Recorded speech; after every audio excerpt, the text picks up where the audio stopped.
Au cœur de chacun d'entre nous réside une force cachée, une puissance intérieure souvent méconnue qui attend d'être éveillée. Cette force, que les stoïciens appelaient notre démon ou notre nature essentielle, est comme une ombre qui nous suit partout, reflétant à la fois nos plus grandes peurs et nos plus grands potentiels. Mais que se passerait-il si, au lieu de fuir cette ombre, nous apprenions à l'embrasser et à la transformer en notre plus grand allié? Cette question, mes chers amis, est au cœur de notre exploration aujourd'hui. Dans un monde où l'extérieur semble toujours avoir le dessus, où les distractions et les pressions externes nous éloignent de notre essence, la sagesse stoïcienne nous offre un chemin vers l'intérieur, une voie pour reconnecter avec cette force cachée qui sommeille en nous. Imaginez un instant pouvoir puiser dans une source inépuisable de résilience, de sagesse et de sérénité, même au cœur des tempêtes de la vie. Cette source existe, et elle est en vous. La philosophie stoïcienne, loin d'être un simple exercice intellectuel, nous propose des outils concrets pour cultiver cette force intérieure et la manifester dans chaque aspect de notre existence. Chers spectateurs, si vous êtes prêts à entreprendre ce voyage fascinant vers votre propre profondeur, je vous invite à vous abonner à la chaîne Esprit Stoïcien et à activer les notifications. Chaque vidéo que nous partageons est conçue pour vous offrir des perspectives nouvelles et des outils pratiques pour enrichir votre vie et nourrir votre force intérieure. Je vous encourage vivement à suivre cette vidéo dans son intégralité. Chaque partie que nous explorons ensemble est comme une pièce d'un puzzle, contribuant à une compréhension plus profonde et plus riche de votre potentiel caché. Préparez-vous à découvrir comment l'ombre en vous peut devenir votre plus grande lumière. La dualité de notre nature, cette coexistence de l'ombre et de la lumière en nous, est un concept fondamental de la philosophie stoïcienne. Cette idée, bien que vieille de plus de 2 millénaires, résonne encore profondément dans notre monde moderne. Elle nous invite à reconnaître que nous sommes des êtres complexes, capables du meilleur comme du pire, et que c'est précisément dans cette complexité que réside notre plus grande force. Au cœur de cette dualité se trouve la notion stoïcienne de la dichotomie du contrôle. Épictète, l'un des grands maîtres du stoïcisme, nous enseigne que certaines choses dépendent de nous, tandis que d'autres échappent à notre contrôle. Notre ombre intérieure, ces aspects de nous-mêmes que nous préférons souvent ignorer ou nier, fait partie de ce que nous pouvons influencer. Elle reflète nos peurs, nos faiblesses, nos doutes, mais aussi nos désirs les plus profonds et nos aspirations les plus nobles. Considérez un instant cette ombre non pas comme un fardeau, mais comme un miroir de votre potentiel inexploité. Chaque peur peut être vue comme une invitation au courage, chaque faiblesse comme une opportunité de croissance. C'est dans cette perspective que l'ombre devient une alliée précieuse sur le chemin de notre développement personnel. J'ai eu l'occasion de discuter de ce concept avec un ami psychologue qui m'a partagé une anecdote fascinante. Il m'a raconté l'histoire d'un de ses patients, un cadre supérieur brillant, mais paralysé par la peur de l'échec. Cette peur, omniprésente dans sa vie professionnelle et personnelle, était comme une ombre qui le suivait partout. Plutôt que de fuir cette ombre, mon ami a encouragé son patient à l'explorer, à comprendre son origine et à voir en quoi elle pouvait être un moteur de croissance. Au fil des séances, le patient a réalisé que sa peur de l'échec était intimement liée à son désir d'excellence et à sa volonté de toujours se dépasser. En reconnaissant cette dualité, il a pu transformer progressivement sa peur en une force motrice, utilisant son désir d'excellence comme un levier pour prendre des risques calculés et sortir de sa zone de confort. Cette transformation illustre parfaitement comment notre ombre, lorsqu'elle est reconnue et acceptée, peut devenir une source de force intérieure. Cette approche nous amène naturellement à la deuxième étape de notre exploration, reconnaître son ombre comme le premier pas vers la sagesse. Les stoïciens accordaient une importance capitale à l'auto-examen, une pratique qu'ils considéraient comme essentielle pour atteindre la sagesse et la vertu.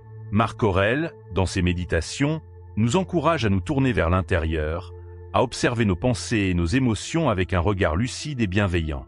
Pour mettre en pratique cet auto-examen, je vous propose un exercice simple mais puissant. Chaque soir, prenez quelques minutes pour réfléchir à votre journée. Posez-vous ces questions. Quelles situations ont suscité en moi des émotions fortes aujourd'hui? Quelles sont les pensées qui ont accompagné ces émotions? Qu'est-ce que ces réactions me révèlent sur moi-même? Cet exercice, pratiqué régulièrement, vous permettra de mieux identifier vos zones d'ombre, ces aspects de vous-même qui demandent votre attention et votre compréhension. L'acceptation joue un rôle crucial dans ce processus. Il ne s'agit pas de juger ces aspects de nous-mêmes, mais de les accueillir avec curiosité et compassion. C'est cette acceptation qui ouvre la porte à la transformation personnelle. Comme le disait Sénèque, ce n'est pas parce que les choses sont difficiles que nous n'osons pas. c'est parce que nous n'osons pas qu'elles sont difficiles. En osant regarder notre ombre en face, nous faisons le premier pas vers une compréhension plus profonde de nous-mêmes et vers la possibilité de changement. Cette démarche d'auto-examen et d'acceptation nous prépare à aborder les défis de la vie avec une nouvelle perspective. C'est ici que nous entrons dans la troisième partie de notre exploration, l'adversité comme catalyseur de croissance. Les stoïciens avaient une vision unique des obstacles et des difficultés. Loin de les considérer comme des malheurs à éviter à tout prix, ils les voyaient comme des opportunités de croissance et de renforcement de notre caractère. Cette perspective est magnifiquement illustrée par une citation de Marc Aurèle, « L'obstacle sur la voie devient le chemin ». Imaginez un instant que vous êtes face à une montagne imposante. Pour beaucoup, cette montagne représenterait un obstacle insurmontable, une raison de rebrousser chemin. Mais pour celui qui a embrassé la perspective stoïcienne, cette montagne devient une opportunité de développer sa force, son endurance et sa détermination. Chaque pas sur ses flancs escarpés est une victoire sur soi-même, une occasion de forger sa volonté et de renforcer sa résilience. Cette métaphore de la montagne nous rappelle que les défis de la vie, aussi intimidants soient-ils, sont en réalité des occasions de nous dépasser. Chaque difficulté que nous surmontons nous rend plus forts, plus sages, plus aptes à faire face aux prochains obstacles qui se dresseront sur notre chemin. La résilience, cette capacité à rebondir face à l'adversité, est comme un muscle qui se développe avec la pratique. Plus nous faisons face à des situations difficiles, plus nous développons notre capacité à y répondre de manière constructive. C'est dans ces moments d'épreuve que notre force intérieure, cette ombre que nous avons appris à reconnaître et à accepter, se manifeste pleinement. Pour cultiver cette résilience au quotidien, je vous propose un exercice inspiré des pratiques stoïciennes, la préméditation des mots ou proméditatio malorum. Chaque matin, prenez quelques instants pour imaginer les difficultés que vous pourriez rencontrer dans la journée. Ce n'est pas un exercice de pessimisme, mais de préparation mentale. En anticipant les obstacles potentiels, vous vous préparez à y faire face avec calme et détermination. Cette pratique nous amène naturellement à la quatrième dimension de notre exploration, la discipline intérieure comme moyen de forger sa volonté. Les stoïciens accordaient une grande importance à la discipline, qu'ils considéraient comme le chemin vers la liberté véritable. Épictète disait « Aucun homme n'est libre s'il n'est maître de lui-même ». La discipline intérieure se manifeste dans notre capacité à aligner nos actions avec nos valeurs profondes, même face à la tentation ou à l'adversité. C'est cette cohérence entre nos principes et nos actes qui forge notre caractère et renforce notre volonté. Pour illustrer ce concept, pensons à l'image d'un forgeron travaillant le métal. Chaque coup de marteau, chaque passage dans le feu, transforme le métal brut en un outil solide et utile. De la même manière, chaque décision consciente, chaque action alignée avec nos valeurs, forge notre caractère et renforce notre volonté. Pour cultiver cette discipline au quotidien, je vous invite à adopter une pratique simple mais puissante. Choisissez une petite action, en accord avec vos valeurs, que vous vous engagez à accomplir chaque jour, quelles que soient les circonstances. Cela peut être aussi simple que méditer pendant 10 minutes, lire quelques pages d'un livre enrichissant ou exprimer votre gratitude à quelqu'un. L'important n'est pas la grandeur de l'action, mais la constance avec laquelle vous l'accomplissez. Cette pratique régulière renforcera votre volonté et votre capacité à rester fidèle à vos principes, même dans les moments difficiles. Cependant, il est crucial de comprendre que la discipline intérieure ne signifie pas une rigidité inflexible ou une dureté envers soi-même. Au contraire, elle s'accompagne d'une qualité essentielle que nous allons explorer dans la 5e partie de notre voyage, l'empathie envers soi-même comme pilier de la force intérieure. L'empathie envers soi-même, ou l'autocompassion, peut sembler à première vue en contradiction avec l'idéal stoïcien de force et de maîtrise de soi. Pourtant, les grands penseurs stoïciens comme Marc Aurèle nous encouragent à traiter notre âme avec douceur et respect. Cette compassion envers soi-même n'est pas de la complaisance, mais une reconnaissance lucide de notre humanité, avec ses forces et ses faiblesses. Pour comprendre l'importance de cette autocompassion, imaginons un instant que nous sommes des jardiniers, et que notre âme est un jardin. Un jardinier sage sait qu'il ne peut forcer les plantes à pousser en les tirant ou en les réprimandant. Au contraire, il crée les conditions favorables à leur croissance, il nourrit le sol, arrose avec régularité, protège des intempéries quand c'est nécessaire. De la même manière, nous devons cultiver notre force intérieure non pas en nous jugeant durement, mais en créant un environnement intérieur propice à notre épanouissement. Cette approche bienveillante envers soi-même est particulièrement importante lorsque nous faisons face à nos échecs ou à nos imperfections. Au lieu de nous laisser submerger par l'autocritique destructrice, nous pouvons choisir de voir ces moments comme des opportunités d'apprentissage et de croissance. Comme le disait Épictète, si tu veux progresser, supporte d'être considéré comme ignorant et stupide dans les choses extérieures. Pour cultiver cette empathie envers soi-même, je vous propose un exercice simple. Chaque fois que vous vous surprenez à vous juger durement, faites une pause. Respirez profondément et demandez-vous « Comment parlerais-je à un ami cher dans cette situation ?» Puis, adressez-vous à vous-même avec la même bienveillance et la même sagesse que vous offririez à cet ami. Cette pratique vous aidera à développer une relation plus saine et plus équilibrée avec vous-même, renforçant ainsi votre force intérieure. Cette approche compassionnelle envers soi-même nous conduit naturellement à la 6e dimension de notre exploration, la sagesse du détachement comme moyen de libérer son potentiel. Les stoïciens parlaient d'apathie, un état d'esprit caractérisé par l'absence de passion perturbatrice. Il ne s'agit pas d'indifférence ou d'insensibilité, mais plutôt d'une forme de sérénité face aux événements de la vie.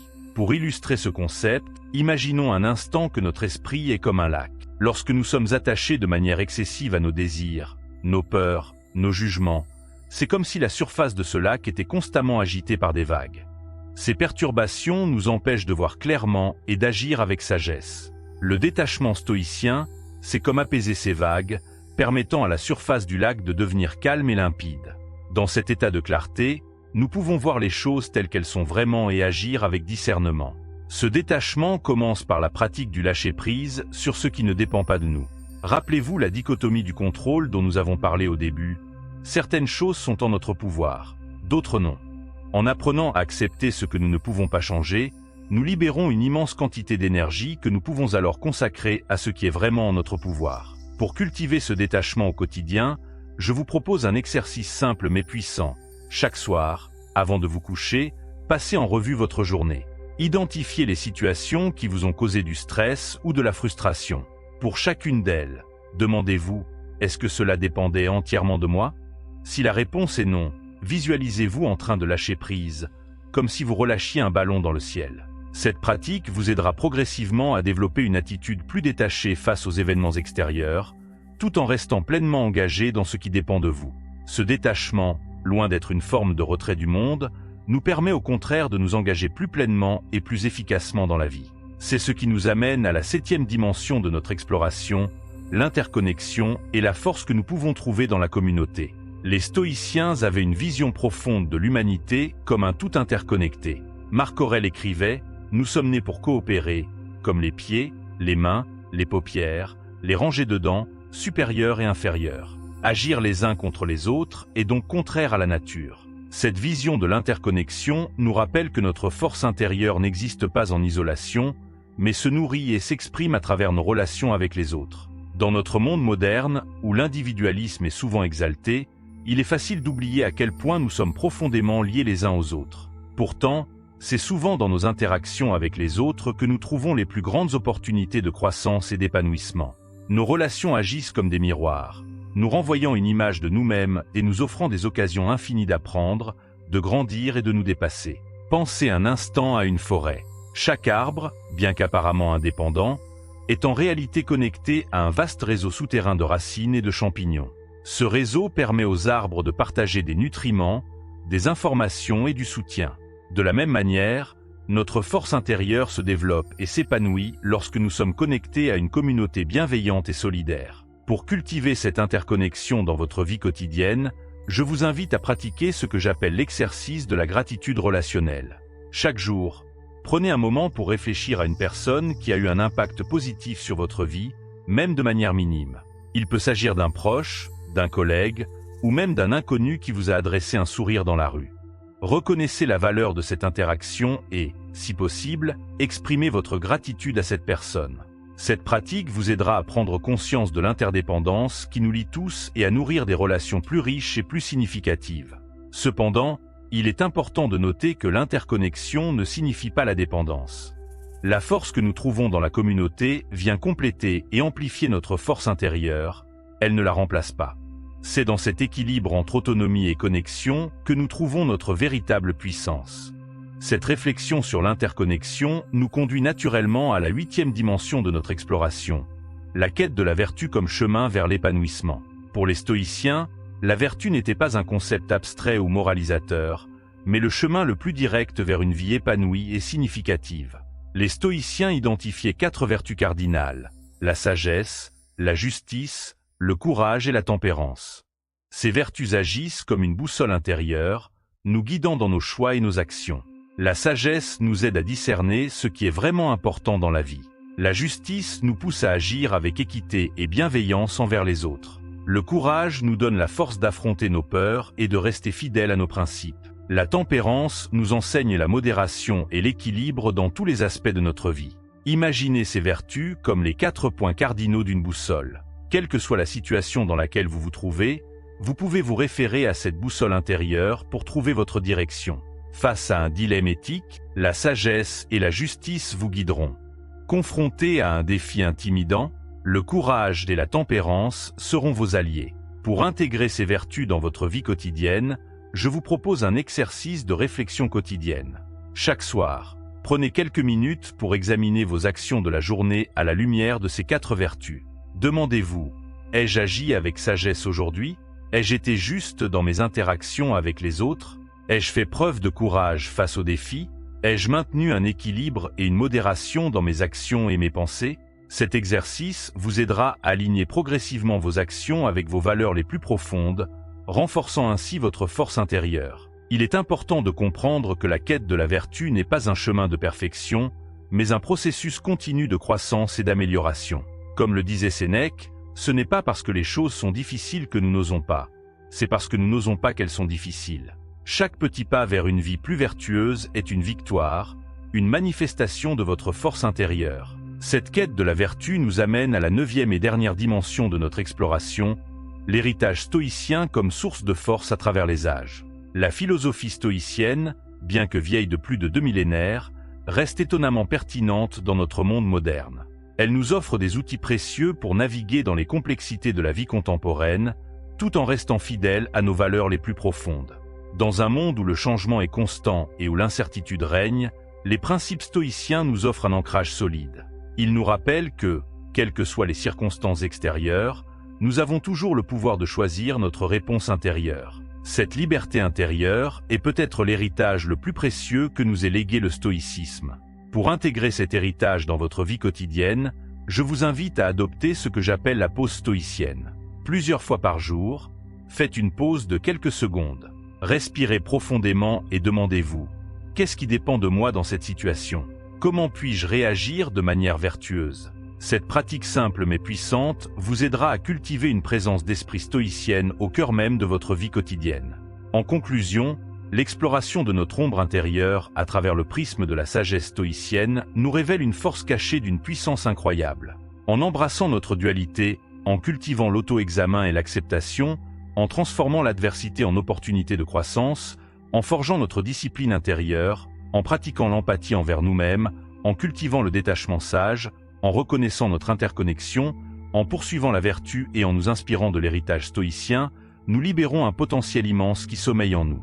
En explorant l'ombre intérieure à travers le prisme du stoïcisme, nous avons découvert une source inépuisable de force et de sagesse. Cette philosophie millénaire nous offre des outils précieux pour naviguer dans les complexités de la vie moderne tout en restant fidèles à nous-mêmes. Pour intégrer ces enseignements dans votre quotidien, commencez par pratiquer l'auto-examen régulier dont nous avons parlé. Cultivez la discipline intérieure en vous engageant dans une petite action quotidienne alignée avec vos valeurs. N'oubliez pas l'importance de l'autocompassion et du détachement sage face aux événements extérieurs. Réfléchissez un instant. Comment pourriez-vous appliquer ces principes stoïciens dans votre vie dès aujourd'hui? Quelle situation difficile pourriez-vous revoir sous l'angle d'une opportunité de croissance? Comment pourriez-vous renforcer vos connexions avec les autres tout en cultivant votre force intérieure? N'hésitez pas à partager vos réflexions et expériences dans les commentaires. Votre parcours pourrait inspirer d'autres personnes sur leur propre chemin. Rappelez-vous que ce voyage vers la découverte de votre force intérieure est un processus continu. Chaque jour offre de nouvelles opportunités de croissance et d'apprentissage. En embrassant la sagesse stoïcienne, vous vous donnez les moyens de vivre une vie plus épanouie, plus résiliente et plus significative. Alors, chers amis, je vous invite à commencer dès maintenant. Votre ombre intérieure n'attend que d'être transformée en votre plus grande force. Le chemin peut sembler difficile parfois, Mais rappelez-vous les mots de Marc Aurèle. Tu as le pouvoir sur ton esprit, pas sur les événements extérieurs. Réalise cela, et tu trouveras la force.